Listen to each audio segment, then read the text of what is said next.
Welcome to the Curious Builder Podcast. I'm Mark Williams, your host. Today we're joined by Ethan and Kristen from Alma Homes. Welcome, you guys. Thanks for having us. Thanks for having us. We've known each other for a while, and I think what was kind of a neat deal is we both won our respective Builder of the Year and Remodel of the Year trophies at the same time. We did. It was so fun to be able to share it with you because we're like, well, it's someone that we love that actually is winning at the same time. So it was a fun experience. That was really fun. I mean, we had no idea that year that I'd kind of forgotten we'd even signed up for it. Yeah. And, it's funny because my wife didn't come and, we're at the big night, as they call it, and they call your name. And I remember when they started describing people, I was like, man, that sounds a lot like me. And yeah. then, you guys went up, we went up, and it was just it's kind of fun to have that. Yeah. Now you have this, I said, kind of this bond of, for whatever reason it is. And so it's like, as we're peers in our group and, we support each other, it's just really, it's just kind of cool to have that in our history, if you will. What, one thing I actually don't know, how in the world did you guys come up with the name Alma Homes? I'd love to, as I've had people on the podcast, and I only say this because I recently this summer was thinking about renaming my company because, at some point you hope to sell your brand and, my name is really long. It doesn't fit on merchandise very well. Mark D. Williams Custom Homes, you need like a sombrero to fit it on, not a normal hat. Hey, that would be great branding. You should get sombreros. That actually is Agreed. Good. All right, I'm going to write it down. This summer, we are going to do Mark D. Williams Custom Home sombreros. All right, I'll give you one, guys. Perfect. I can't wait. Alma Homes. How did you come up with the name Alma Homes? What's the backstory there? I mean, are we going to tell him? It's top secret. Okay. We can give you an exclusive. That's fine. I'll do an exclusive. No, I'm kidding. No, we actually, it's a funny story because we knew for sure we didn't want to use our names because we wanted it to be its own entity. And Alma means soul in Spanish. And we both just really pour our heart and our soul into the homes that we build. And it felt kind of warm and fuzzy. It's funny, though, because when we did start the company, one of my aunts actually asked me, she was like, oh, Kirsten, did you pick Alma because it starts with an A and A is at the front of the phone book? And I'm like, we don't use phone books anymore. So, no, that's not why. That's so funny. I mean, right? Like AAA. I mean, yeah, exactly. Right? Genius move. I mean, your grandma's not wrong. I mean, she's like on point with it, just, a couple generations behind. Yeah, exactly. That's actually funny. Yeah. Well, that's beautiful. And you guys, I mean, I know a little bit of your backstory, but maybe for those that don't, tell us a little bit about, how you guys came to own a building company and remodel and just, I guess, kind of some of the history of how you got into it. Yeah, absolutely. I mean, we have very different backgrounds. I did not grow up in the industry. I loved math and I loved art growing up, and I kind of stumbled my way into architecture and loved it, fell in love with it, went to school for architecture. And then always thought I would be more in the architecture realm. But then I graduated grad school in like the recession. Like there were no jobs. And I ended up getting a job with a custom home builder and just fell in love with the building side of design as well. And that's where he and I actually met. And then we were friends for a long time. I always knew I wanted to have my own company, but I met Ethan and I'm like, oh, like we're very opposite in our strengths. So it'd be a lot easier together. But you can tell your background. You have a very different background than most.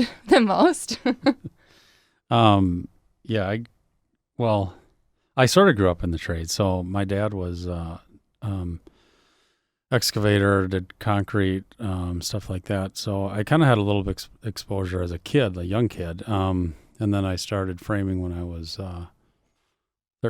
13, I think. So I had a tool belt by that age, and I was working full time. But anyway, I decided I really hate this. I don't love being outside in the winter, and this kind of stinks. I don't want to earn a living this way. So I thought, well, let's see. Back then, lawyers was the thing to do. It's like, I want to make a lot of money, and I don't want to have to work super hard. So I'm going to be a lawyer. Yeah. I was like, well, I'll go be a lawyer. So I went to college young, and I went through all that training. I kept framing the whole way through, so I framed, my whole life basically till that's a unique Venn diagram. Yeah. Lawyer, framer. Yeah.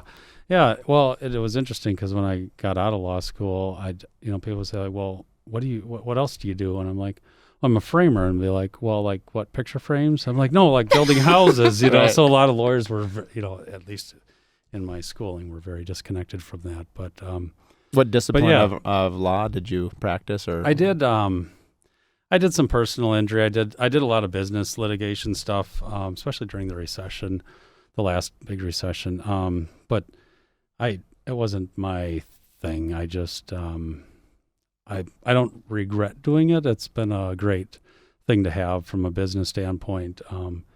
all that. But I love seeing the finished product. I love working with clients, and kind of at the end of the day, you have something beautiful to look at, and you can say you helped create, and how often? So that's really cool. That is cool. I mean, that's an amazing story. How often do your clients, do they know that you're a lawyer, or does it come out later? Because that'd be really fun if Kirsten was like in design meeting and they were like, well, we'd like to run that by our lawyer. And then she could just look at you and be like, Ethan, what do you think? I mean, we strategically drop that little tidbit of information with certain clients. If they seem to be a little difficult, I'm like, did you know that Ethan is actually an attorney? Yeah. Who would have thought? Right. Oh, they get in line very quickly. Yeah.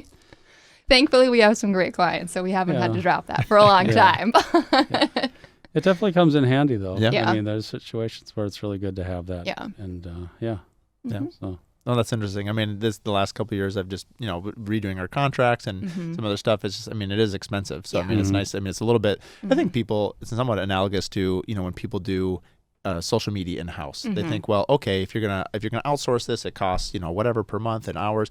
There's still time. I mean, so we can transition to that now. I mean, you are very well and very prolific on all your social platforms. Thank you. But I assume is it a team, or is it mostly yourself alone that's doing? There's so many avenues. I mean, this is going to kind of go all over, but I guess just to finish up this analogy is like, same deal with lawyers. I mean, it still takes a lot of time. And so while sometimes you just see this invoice and you're just like, wow, they're billing hourly for all this. That's all their years of expertise. It's all of that. And I would imagine now if you were to take over someone's Instagram account, your decade worth, of experience you're gonna be able to do things 10 times faster than someone. And so it's actually worth whatever rate you would charge for that. Absolutely.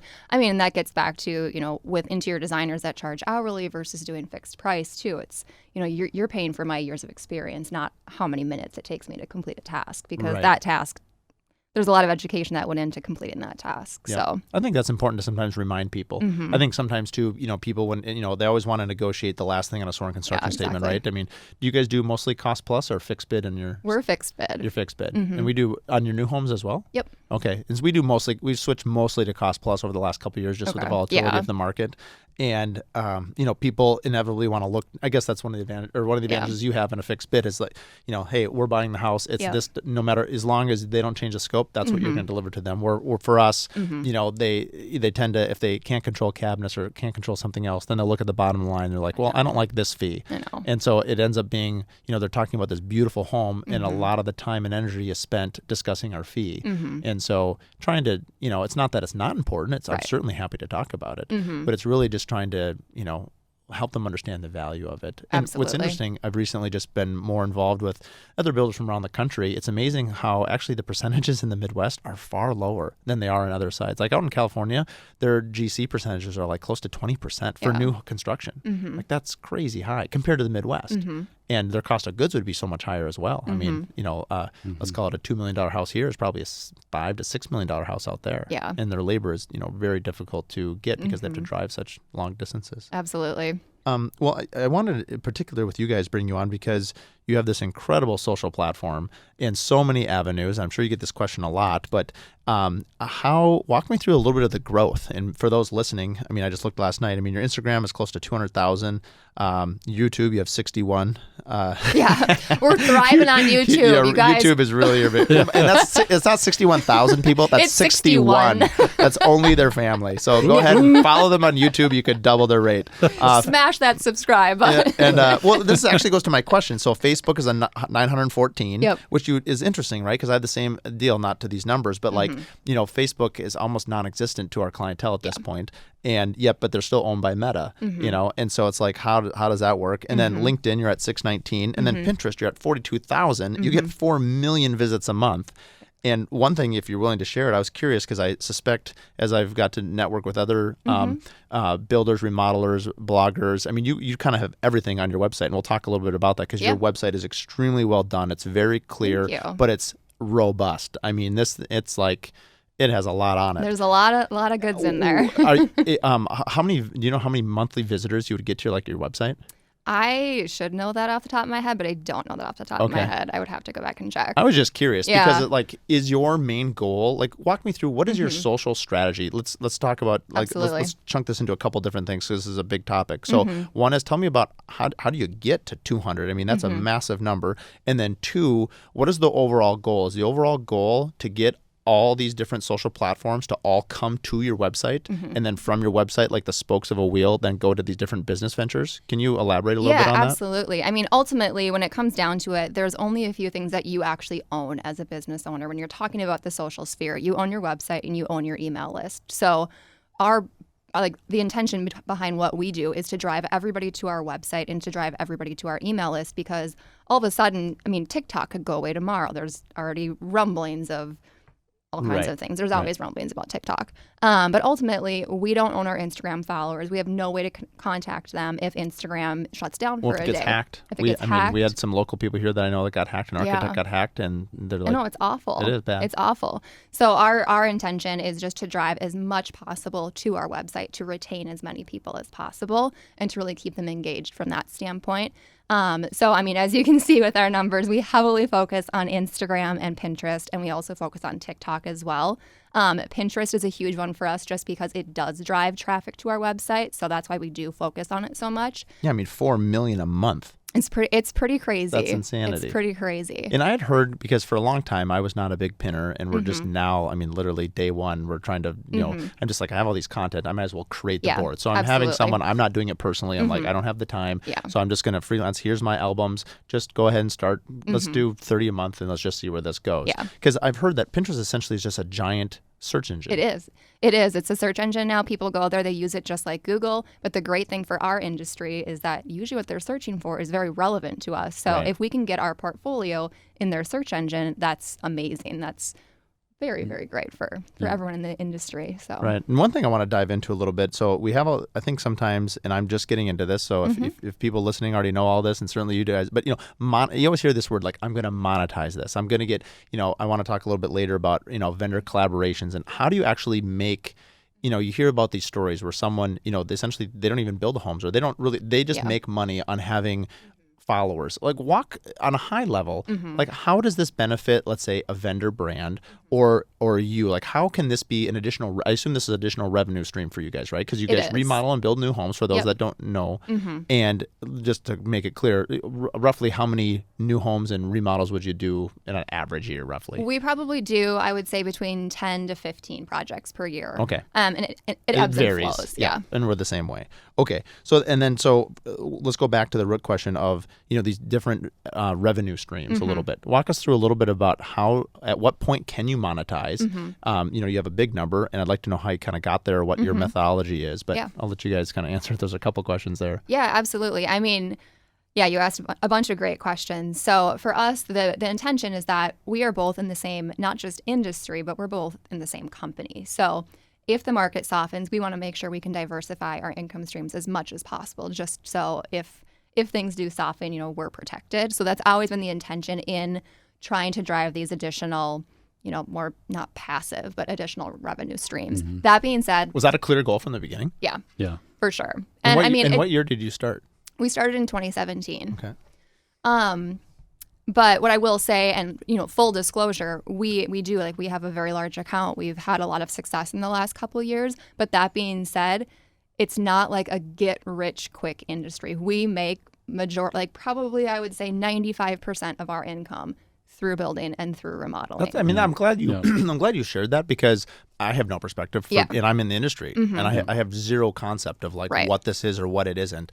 And you always hear about this, and you're like, am I doing something wrong? Right. Am I doing something right? And I don't think, for us, if 95% of your income is building the home, exactly, it's like, well, you wouldn't sacrifice that to then pursue these other things, right? Absolutely. The 5% isn't going to float the 95%. Exactly. So, okay. Exactly. And so that's just something to keep in perspective, because there have been people that have had just smashing success, and it's their full-time job. I have some friends that, they are full-time influencers. Their husbands work for them now.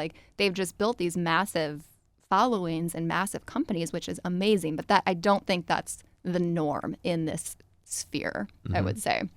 And for those out there, let's say, just starting, or I've heard this word before, that sometimes the numbers can be a vanity metric. Or absolutely. I think I have a very small following, and so I'm like, oh yeah, that appeals to me. I don't have a big number. If I had a big number, I'd be like, oh no, my big number is awesome. So I know you can kind of twist the story however you want. I know engagement's really important, and in some ways, is it true that over the last, let's say, 2 years, it's much harder to grow your overall following than, let's say, like when did you see your biggest upswings, or are you still finding that you're still getting massive inertia upward in followers now even? Right now we have been doing really well the past year and a half, I would say, and I largely attribute that to Reels. We've really we dove headfirst into Reels right when they were taking off.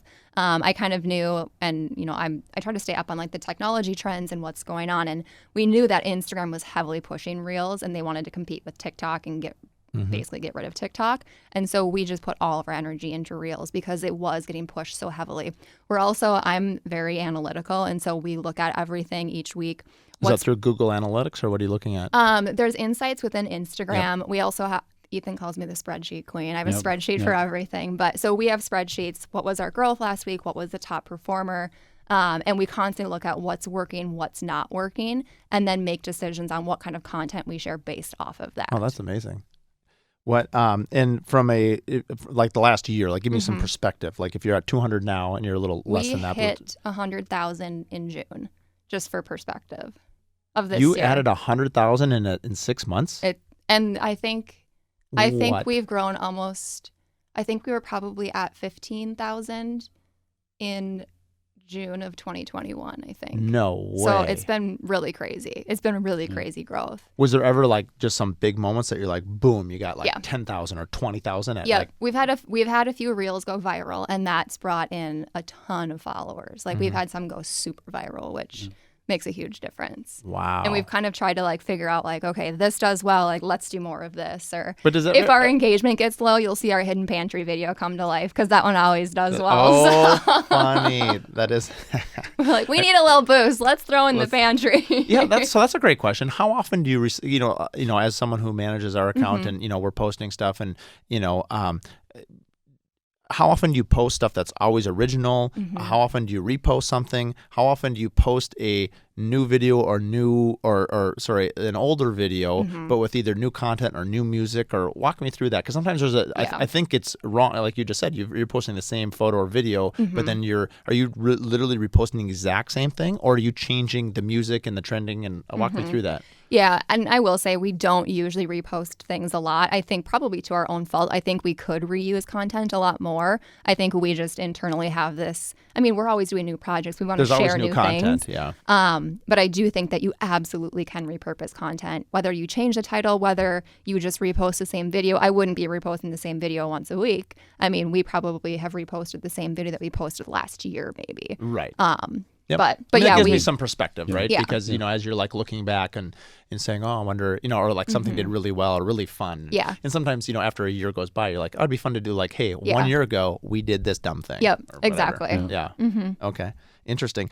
Wow, that's an incredible. I mean, you guys were already so big already, and to understand that you added 106 months. Now, that one to walk me through one of your on your website, which is beautiful. If you guys haven't seen it, it's just almahomes.com. And so anyone listening, definitely check it out. This thing is very classy. And you've got new construction, you've got remodel, remote e-design. But before we go there, I want to go to this education, because you kind of just touched on it. So you have something on your Instagram right now as like an educational, is it like one-on-one coaching? Is it a blueprint, a roadmap? It says grow 100,000 in 6 months, which you just did. I would have thought that was something from like a couple of years ago. The idea that you just did that is incredible. And I'm like, I wrote down here in my notes, tell me more. Yeah. Like that's, so walk me through. So someone clicks on that, it sends you to inquiry page, I assume. Yep. And what is on this inquiry page if people check it out? So we actually are in the process of launching our own online course. Okay. And so that the first online course that we're going to be launching is strictly just how to utilize Instagram Reels for your business. And we are just wrapping up the final touches on that. So I don't know when this podcast will go live, but maybe it'll be live by then. Yeah, I mean, I don't know yet either. This will probably be sometime in Q2. So it probably will be live. It better be live by then. Or else I'm not doing my job. If Ethan is missing, we'll see him on a milk carton. So I'm not sure why Ethan is a sacrificial goat, but evidently he's the one that's going to go. Might as well be. But yeah, so the coaching sphere is something that we do want to get into. I'm very process oriented, and I really love working with business owners. Obviously, I love design and I love construction and love our clients. But I've just really, the last couple of years, we've really been evolving, and I just have such a passion for, I see so many like people just making simple mistakes. I'm like, if you just did this differently, you would save yourself so much time, so much money, so much heartache, especially in the construction industry. How, out of curiosity, just because because I agree with you, how do you structure the payment on that? Is that like an hourly thing? Is that like a set fee? How do you plan on rolling that education service out? Is it a template? Do they interact with you? The course will be an online course, so it's just a flat fee that people will pay for. The coaching would be a flat fee as well, and then we just have a contract for how many sessions that would be. Okay, that makes a lot of sense. I've seen that more and more. I mean, I see, and this will kind of transition. So, well, we'll just stay on yours. You've got TikTok, you've got Building Better and Design School. So these are all different education tracks that you're trying to not only monetize, but you're also, you enjoy that, I imagine. Yeah. Like you enjoy the interaction with business owners. Like all of us. I mean, I think half the reason I'm doing this podcast is just, I already know you guys anyway. Yeah. But it's fun to meet people that you don't know and just to talk about their business. And even people you know really well. I brought on one of my designers who I've known for years. And in our podcast, she was like, oh, yeah, I actually went to school for fashion. I'm like, no way, really?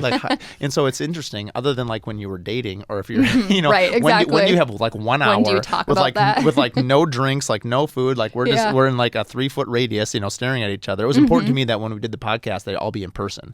I'll do some of them in Zoom, but I really like you get a lot more nuance of feeling and depth of question, I feel personally, if you can be in person. And so that part was important to me. So anyway, the education, that's really interesting. When did this idea come about, or how did you know you wanted to add this to your kind of repertoire? Because it's not like you don't have 80 other things that you're already doing. Yeah, we're a little busy. It's kind of just been in the back of my mind for a couple years, and I've just been trying to work behind the scenes, getting stuff going when I have the free time. So. Okay. And now do you have a team? So what size is your company now in terms of employees? There are 6 of us right now. 6 of us. And from a social media management, marketing, I know you're kind of the figurehead of this, and plus you do a lot of the work. Are you able to outsource, or not outsource, are you able to insource? Is that even a word? Yeah. Are you able to kind of collaborate and have some of your team members assist with that? How do you delegate that? Like, how do you? We have historically just had one person that manages that.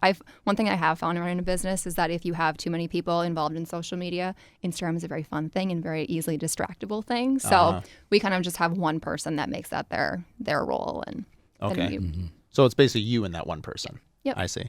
And then how, from like a posting standpoint, you hear this, and this is getting into the weeds, but I'm sure a lot of people listening would like to know this.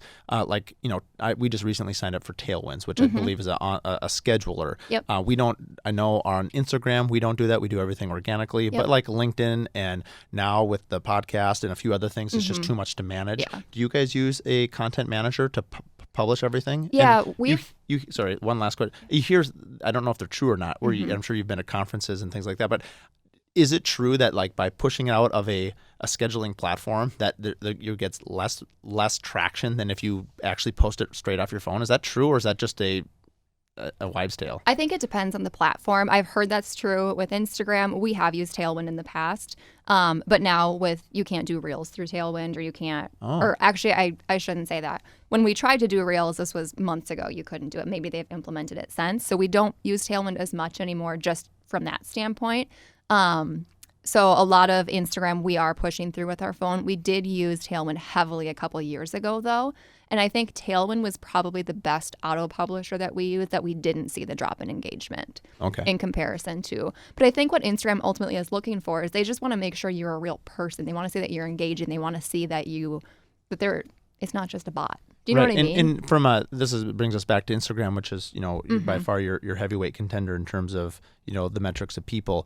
So you post once a day, I know, and I know this because I see it every time on my feed. You post in the evening around 8, 9 o'clock usually. So you guys are more of an evening poster. I tend to be a 7 a.m. poster. I'm posting, it's done with the day. Yep. Otherwise, you're smart. We should do that. I just get out of the way. Well, I was curious if there was a reason. Do you do that because, hey, metrics have told you that at night people are more on it, or what? Why'd you pick that time? We've experienced that we've had better engagement at that time, but if you go in the Instagram app, there's an analytics tool where it will show you what's the best time to post. Consistent. Yeah. And so we kind of just play around with it. And yeah. I was just curious if you knew some secret sauce. I didn't know if I should change my. I just try to get everything out so I know it's like dealt with. And absolutely. Once you get home and the kids and everything like that, the last thing I want to do is be putting on an Instagram post I hear really ya. around the kids. But There's never a warning. It's like, hey, Ethan, we need you for 2 minutes. It's like, okay, what am I doing? I don't know. You're putting on a mini skirt. You're going to do this.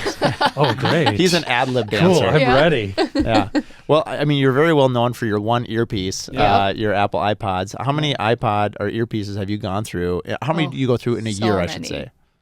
They usually last a year. Okay, they last I a usually year. get a year out of I them. thought maybe you'd have multiple that you would cycle through in case you lose them or one is depowered. He wears one because then you can wear the one and then And charge the other. I do the same thing when I Yeah. run or something if I'm doing a Yeah. long run. So Yeah. Yep. smart. I have a backup pair just in case. Now, do you? I've always wondered this. Now, are you listening to like a podcast, a story, or is it just there so you never have to pick up your phone? Generally, it's just there. It's just there. Yeah. He's Okay. on the phone all the time though. Yeah, okay. It's just constant. You know what it's like. I thought maybe it was just on loop saying, my wife loves me, my wife loves me, my wife. Sometimes we'll turn on some music and really crank it just to tune everybody the- out, the right? noi- You're the like, noi- the noise canceling. yeah. Yeah. Tell me a little bit. So also on your website, you've got remote e-design. Walk me through what this is. I mean, so this is a remote location and you want people to engage with you to essentially, they're in Montana and Yep. they want to do interior design, or are you going to Yes. do architectural design as well? Just interior design right now. So we are a design build firm. So we do all the architectural design in-house. We just don't have the staff and the bandwidth to take on architectural design for clients that we're not building for. So we have a great interior designer, and so we will do design for people throughout the country for more interiors then. And where's this at? I mean, is this a year old, 6 months old, 2 years old? How long have you been doing this? I mean, I've been doing it for a long time. It's definitely not, again, I wouldn't say it's our bread and butter, but it's a chance to work on a lot of fun projects every once in a while. So Right. Yeah. yeah. Well, that's exciting. Yeah. The blog. Walk me through a blog. I hear all kinds of different stories about a blog. To me, it sounds like a ton of writing. I just found out I must be really naive. I did not realize you could hire a ghostwriter. And someone was saying, like, Mark, like you can go on the Fiverr, all these different like platforms, or you just find somebody. And even like this podcast, for instance, we'll have the transcript available because it's great for SEO. Yep. But a lot of people, if if money's not an object, you can just take every single transcript, which is probably what. 100 pages long after an hour. Yeah. You can send it to somebody. They will write a dedicated blog post to this, and it's like curated, well done. Like, wow, that's amazing. Walk me through what the point of your blog is, how you use it, how you monetize it, and how do you feel like it's a benefit to you as a company and a brand? Yeah, absolutely. I mean, I think ultimately, like we were talking about earlier, we just want to continue to get people to our website, and that's a great way to do that with new content coming out. We try to write blog posts that are pinnable, so things that will convert on Pinterest. So maybe it's like 5 things to include in your kitchen or something like that. But ultimately, our main goal with everything is to get in front of our clients' eyeballs. So the more we can get stuff out there that resonates with our client, that's ultimately our biggest intention. And then obviously growing the online presence to diversify income streams. Right. And are you guys writing that in-house? I mean, do you put the content, like walk me through, like how do you create a blog? And how do you, like, what is I understand like you want to be in front of your clients. Yeah. Okay, that makes sense. But how are you curating these ideas and these thoughts? And I mean, I assume a lot of it's collaboration. You're looking at like, I'm sure like anybody, you probably have fans of other people's work and other people's blogs. And so it's inspiring to you, be like, oh, I like that idea. And you put your spin on. I mean, how do you, A, how often do you post? And B, walk me through like the creation. If someone want to create a blog, or maybe someone out there is a very successful builder or entrepreneur, plumber, electrician, whatever it is that they do, cabinet shop, and they want to create a blog, how would you go about doing that in a way that makes sense without just being like, boom, I've got, blogs every day? I would say the biggest thing is to have some consistency. So consistency doesn't have to be every single day. It could be we're going to do one a month. But I think you want to make sure you are consistent with whatever you're doing. So for us, we post once a week.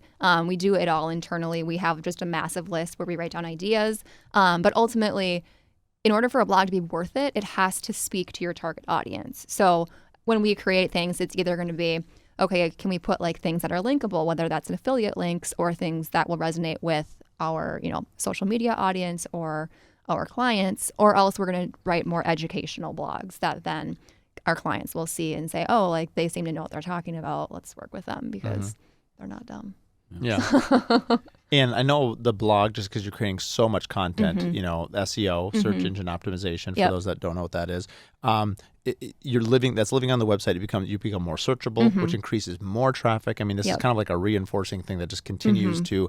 Is there a way to monetize a blog, or how is a blog actually help you make money? I mean, how does someone monetize a blog?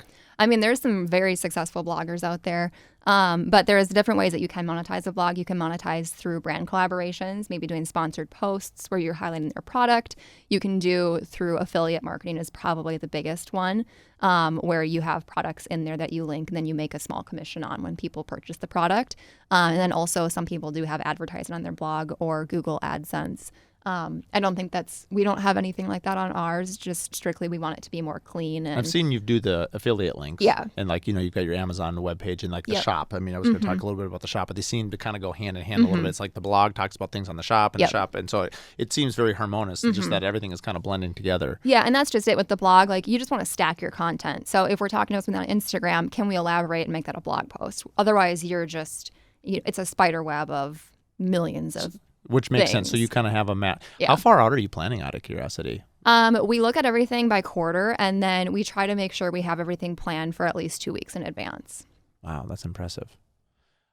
I'm very proactive, and I don't like not having stuff done. It stresses me out. So that's more so for my sanity than anything. Well, I mean, it makes sense. It also knows like, hey, you could take a day off or a week off and you'd be just fine, right? Yep. Um, And with blogs and everything, you can actually schedule the post. So once you write them, you just click the date you want it to publish. So then they're pretty hands off once it's all completed. Do you find that, and I'm only speaking for myself, like if I get inundated with a ton of, I'm going to look to hit unsubscribe, right? Do you ever have to worry about how much, essentially information you're sending a client? I mean, you've got Instagram, you've got, your 61 followers on YouTube are probably okay. Yeah. And, I don't know. There's some real trolls out there. but the blog, how do you know how much is too much? Like, I am I don't even know how I'm on a couple other builders newsletters, and it's fine, and I keep on it, but I think they do it once a quarter, and like it's Pella rough, I'll scan it, I'm like, oh, that's interesting, good for them, and whatever. But if it was once a week for me, and granted, I'm not going to build with them, but that's not really the point. I guess, how do you know how much is too much, and do you poll your audience? How do you navigate that throttle? I think for us, it's more so than just what are we capable of, and like, we can't do something like once a week, or we can't do it. But you just said you're doing a blog once a week. From a newsletter standpoint. Oh, well, how is a blog different than a newsletter? The blog doesn't necessarily go to their email address, so the people have to seek out the blog. Okay. So you can subscribe to blogs from the standpoint where if you want them to be emailed, but I would say that's probably not as normal now as it was 10 years ago. Okay. I'm glad you differentiated that, because I definitely was assuming that the blog was something that was being it just lives live. I mean, there is an option where you can have people subscribe via email. But I think usually what we'll do is then we'll include our blog posts in our monthly newsletter just so people can reference that. We'll share our blog posts on social media, is traditionally what we do. Interesting. Have you done, out of curiosity, from like a speaking engagements, have you, spoke at conferences or spoke on what we're talking about now?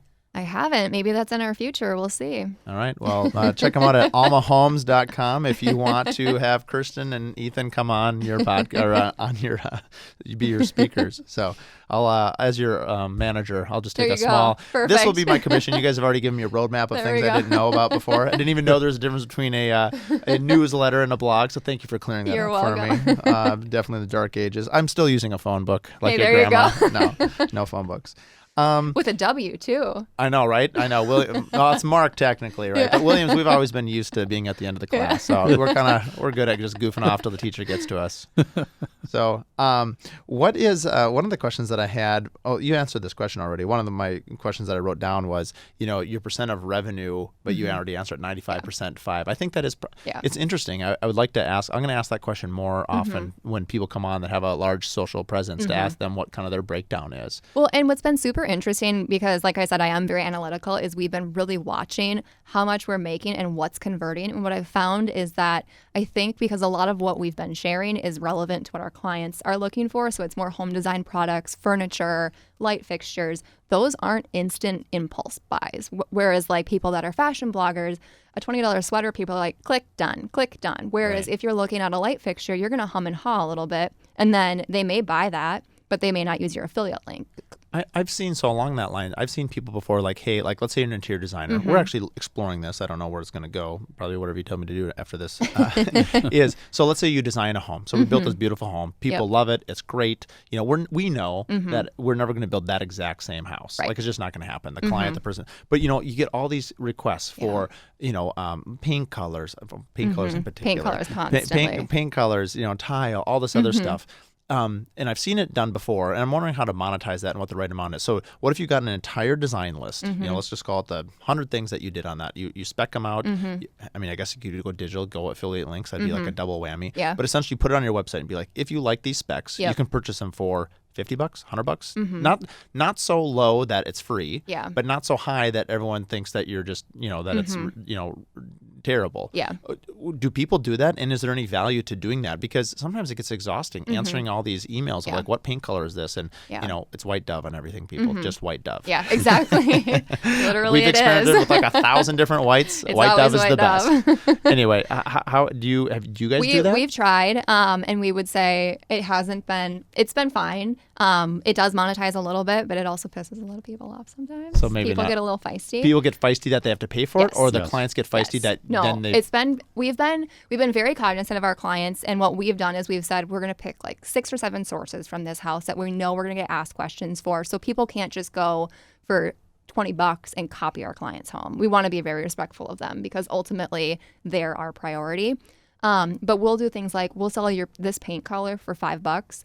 And some people will buy it. Some people will send scathing messages. Oh, this is amazing. So it'd be worth it just to have it on the wall of shame, just to like, who's got the best mean comment. Yeah. It's very entertaining. Yeah, it is. Yeah. Be like, well, we'll run this by our lawyer. Yeah. Hey, Ethan. Yeah. That's actually pretty funny. So do you do it now, or you got rid of it? We do it right Yeah. now, but we have been just debating, you know, is there something else? Because it's tricky because you want to provide value to your Instagram followers or people that, you know, come and follow you for inspiration. But on the flip side, you want to respect your clients and not be like, well, here's every source that we custom designed for you that you paid us a lot of money to do. So it's a balancing act for you sure. could do here's the hybrid of that. You could say, deliver us 5 followers within 2 days, and we'll give it to you for free, or $5. There you like go. Give them an either or. Yeah. And what? So is that what I was going to ask you about your shop? So you have digital downloads like for $5 each. What's the strategy, or is that what you're talking about? That exactly That's what it is. was. Yep. Okay, because I didn't click on it. But it was, so I thought it was an image of a great room. So that's just that was a color in that. That's what I would have gotten. It was just the color or something. Interesting. Yes, and it honestly started because on our house we were getting inundated with questions, and because your home was on the artisan tour, and I remember going through it and loving it. It kind of had a multi-generational feel. Was that right? Did I remember that right? That you had some family members that, I remember there was like a guest quarters upstairs, or like another kitchen. I felt like there was like 3 kitchens in your house. There must be a lot of cooking going on. We like to cook. Or someone's like extremely allergic and has to cook in like their own space. Ethan stinks. So. Yeah, no, so it came from our house because we were getting inundated with questions, and I was sending out affiliate link after affiliate link after affiliate link, and I'm like, all these people are telling me they bought this tile and they put it in their house and they love it, and we made like $17. Like, this is not worth anyone's time to respond to these comments for how much work it's taking. So we're like, well, what if we try to charge for it? And do you guys have, out of curiosity along that line, do you guys have a presence on Houzz? And do you find that Houzz is actually useful or not useful? We used to. We kind of pulled back because they have some weird legal things with they own your photos, and they do? And they'll start trying to sell. I don't have a lawyer that I'm married to. Yeah, Ethan, I'm not proposing to you, but we might have to take your legal advice on this one. And they start to like sell products that are in your photos, so I didn't love that. Oh, so we really? Wow. We kind of pulled back a little bit on Houzz. So have you taken it off, or you just left it up there and just haven't added it to it? We left stuff up there, but we haven't added anything. Yeah. And we've seen, I think Houzz was big like 7 years ago. Yep. It was huge, and I think Instagram's completely taken over what Houzz was, and Pinterest too. The problem with Instagram, I guess you can create books in the save deal, and then you can create. Easy. It's not as easy. Houzz was. I still use Houzz like with my cabinet guy. You know, hey, let's create a little platform, and let's take those photos and send it to our cabinet shop for ideas. And now, obviously, as you're working with higher end, interior design groups, they're really managing all that photo management anyway. So that's we kind of have a foot personally, like in a foot in 2 worlds. And so I feel like the ones where the designers are very involved in helping with that, in some ways, Houzz is kind of not needed anymore. Yeah, absolutely. So. Going back again to some terminology. So on your website, you have the like it to know it. Now, I have a cousin. She's her cousin-in-law. She's very successful. She's got I always see like it to know it, and I was like, I never clicked on it because I was never going to buy her leather boots and whatever. But what is like it to know it, and what is that all about? Because how is that different than affiliate links and all these other things that are on your website? It is affiliate links. It's just one program. It's called Reward Style. I see. And that it's so just it's akin to like Amazon. Yes. It's its own. Yep. Okay. So it's it's a platform. It's a platform. Yep. Understood. And so I would say that and Amazon are our two most lucrative affiliate marketing platforms, if you will. So we kind of just focus on those two. For someone out there that wants to experiment with this, because I know a lot of people are really big onto this, and people I've been told many times, you have all this content, you should do this, and I just know it takes a ton of time. Yeah. Is this? I mean, you obviously do it. Do you feel like the time investment is worth it? I mean, the person that manages your social account, that's her full-time job, is just managing all the affiliate links? And Instagram. And all the other things, of course. Yep. But I mean, it's not like it's a minor amount of time to do all that. Yeah. Right. Yep. Interesting. Absolutely. And I will say, too, I mean, you asked previously, I think one of the most beneficial or the most promising, lucrative, if you will, other revenue streams can be brand collaborations. That's funny. That was literally my next question. There you go. There we go. Way to go with that one. But I think, we try to be very strategic with the collaborations that we do take on, because we don't want it to be like, oh, hey, like, let's sell you some Lysol. Like, we want it to be relevant to what our followers follow us for. But I think for us in particular, our followers are predominantly people that are looking to build, people that are building, people that are remodeling, other builders, other interior designers. So for some vendors or suppliers that are in the construction industry, that can be very valuable to have that targeted of an audience. So we kind of like to collaborate with people that we naturally use anyways. So it's just a pretty organic fit, and then it works out well for everybody. Now, how do you use vendor collaboration within your platform? Like, how are they? Is it a sponsorship? Is it a season? Is it a product? Like, how? And I get how the relationship side is not. I think people sometimes, you're not just going to call up, whatever good store and say, hey, I want $10,000. Like, that doesn't work. Right. So like, you have to have a relationship. You have to walk me through like that, cultivating that relationship, and like for you specifically, how. Like, what are some brands that you've had successful relationships, and how does that benefit both you? Because it doesn't. A long-term relationship only works if it goes both ways. Yeah, absolutely. One in particular we've had a lot of success with has been Urban Floor. We use them a lot for our hardwood flooring, and so we've done like sponsored posts with them. We use them in a lot of our projects, and so for them, we're sourcing their project first and foremost. So we have the purchasing power, but then we also have the marketing side of things too, so we can share that with our followers if they're looking for floors. And do you ever get where people, sometimes like we have, so actually one of the sponsors of the podcast, Alpine Hardwood Floors. I mean, they've been a huge partner of ours. They're amazing. They saw the value in what we're creating with the podcast. They wanted to be a part of it. But I've worked with them for over a decade. So I mean, that relationship has always been there, and there's a lot of mutual respect between, both of us. How just derailed my own thought there. How do you maintain? I was explaining how much I loved him and how much they loved me, and I got lost in the love. Well, I will say what's interesting is, especially in our industry, I think our industry is kind of behind the times from social media marketing standpoint, I would say. I completely agree. And so it's really trying to foster the relationship, obviously from the construction side, but then you also have to approach it from the marketing side. And a lot of times we found those sides don't talk to each other. Yeah. So it gets a little frustrating sometimes. You and I think alike. That was the question I lost my train of thought on, but I wanted to ask, because what do you do with a trade partner that doesn't get it? Yeah. And by doesn't get it is like, they get the majority of our work, and we are out there as the faces of our companies trying to bring these in. And I'm not asking them to do something that maybe someone else isn't doing, but they don't see either the value in it, or they say, well, like, this is your business. Why am I helping you? How do you navigate that? We just kind of let it be then, and we don't pursue it. There's honestly, I would say, majority of companies still kind of have that mindset. I think there are some that are very, very progressive and do a great job, and they generally tend to be more of like the manufacturers, more of the suppliers that probably have much larger marketing budgets and are more familiar with this space. But if they're not interested, we usually just kind of let it go. I've had that as friction sometimes, you know, for doing different things before social media was a big deal, you know, whether it was, you know, doing some events or client sponsored ideas or, you know, just a gathering of a bunch of people to try to promote something, you know, and so you're like, well, you know, I'm fronting all of this, but everyone benefits. How can we collectively as a group attack this together? And I feel like you try to tell the story and sometimes it goes on like it's a money grab, which is not what it is. Right. It's an investment in the future of this collective nucleus of people that are working together. And I think for events like that, like I think good trade partners understand that. They understand that they make money because you make money. And I don't think a lot of them see it as a money grab.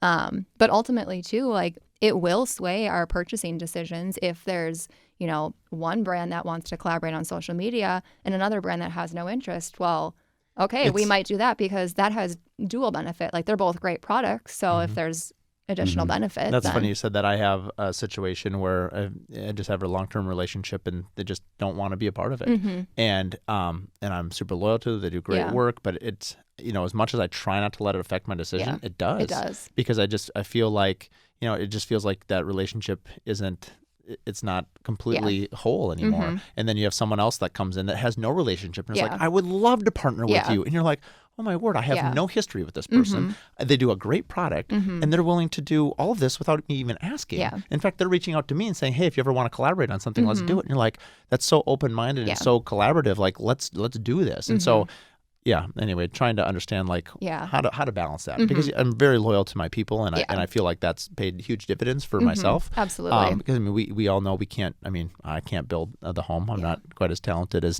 Ethan is.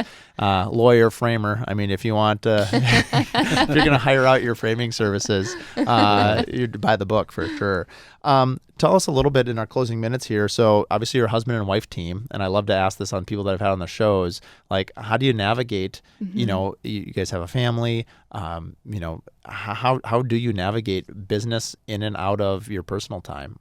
Strict boundaries. Do you? Strict boundaries. Like I would say the first couple of years were probably just more challenging with each of us because we met at work. So we knew that we worked together well long before it ever became a relationship. And I think that's kind of the founding how we can work together. I think that plays a huge role in it. But I mean, like we've had to put very strict boundaries in place. We don't work on weekends. We don't work on evenings. And like even further than that, we try not to talk about work, which it can be challenging because sometimes I come home and I'm like, normal people come home and they're like, how was your day? Like, we don't have that because you were there for my entire day. Like, I need a break from you for a little while. Well, it's funny because you're the first couple that's come on. I think I've interviewed 4 or 5 couples now where that it's kind of like all the time and they feel like they manage. I can just say for myself, and I think every person's different, and I think it's part of your fabric of your like, we love what we do. And so like your family knows about it. But, my wife is not in the industry. And so I do like to talk to her about it sometimes, right? But that's more cathartic really for me. It's like talking about, it's kind of your unwinding. Exactly. And but for myself, I mean, I try to be very regimented. Now lately, because we've hired on a new person and we had to let somebody go, I feel like I'm probably working harder now than I ever have in my career. Also because I've added 17 more balls to juggle at the same time. Exactly. I mean, between with launching all of this, launching the podcast, a new brand, all this other stuff, and getting excited about it. That being said, I feel like the time management or the time blocking for me has been extremely important. Just for myself, like, I'm home at 5, we have dinner at 5:30, and I tell my clients up front though, too, like, you're never going to see an email from me, after 5 o'clock, and you won't see it on the weekend. Now, if there's an emergency, and I say that up front because, some people at different age groups or have different levels of expectations of service, and that's okay. I just might not be your builder. Exactly. And that's okay. It took me a long time. I had a builder once who gave me some advice, and it was very helpful, and he had a client that every Saturday at 1 o'clock he met for like 2 years. And it was a massive job, right? I don't know the dollars amount. Let's just say it's 5-10 million, doesn't matter. And but he felt that was a game changer for him to do. And he said, I'd never do that again. Now, we were having lunch. He told me the story. And it was just that I was just starting to have young kids at the time. And I remember like really loving that story because in the beginning you hustled, like you take everyone in the early of the career, it's like you take everything, you take jobs that you shouldn't take, and it's a common story with entrepreneurs. Like, how do you know what to take and not to take? And sometimes saying no is better for not only you, but it's also better for the client. Exactly. And anyway, I think for myself, as I've kind of taken ownership of that message, not only am I a healthier space, I can be more energized when I go Exactly. to work, number one. It actually benefits the client. But I think, too, most people understand, like, they respect that. I think you just need to have a conversation about it. Do you? Yeah. So with that in mind, do you also have a conversation with your clients about that kind of on the front end? Yeah, we do. It's in our contract. What's in your contract? It's in our contracts that these are our business hours. We will not respond unless it's an emergency. But even with emergencies, well, I guess more so from a warranty standpoint, but we have emergency numbers for like warranty. like a Google Voice type of thing? Or like where does that Like our plumber, electrician, like they all have their emergency 24 services. service. Yeah. And obviously, in case of emergency, we obviously will take it. But otherwise, we say, we'll respond to the next business day. We also go as far as saying we want all the communication, generally speaking, in email. I know that everyone I know struggles with I'm always fine with like texts. I'm running late. Yeah, Or hey, will you pick me up a sandwich or whatever. But like these long emails about change orders and I'm unhappy about like. Yeah. No. Yeah, I know. And we just say, like, we're not trying to be difficult. There's so many components. There's so many moving pieces in construction that if you text me this at 10 o'clock at night, I'm not going to get it. It might not make it. Like, if you email it to me, 100% it will get implemented. Yeah. So. And if they don't respect our, that you have a personal life, then it's that's not the right client. No, Again, I absolutely think not. I think that happens. You guys are much further along in your maturity than I am or was. I don't know about that. Well, I feel like it's only been recently that I understand that telling that story actually is not only a great sales tool, but it also is just a better life. Yeah.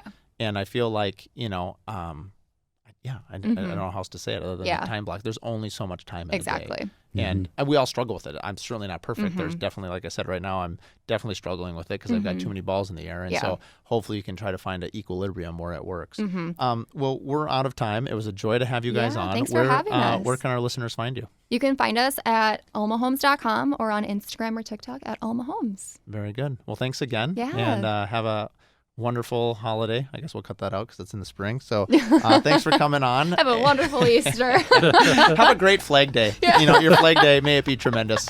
Raise that flag out in Independence.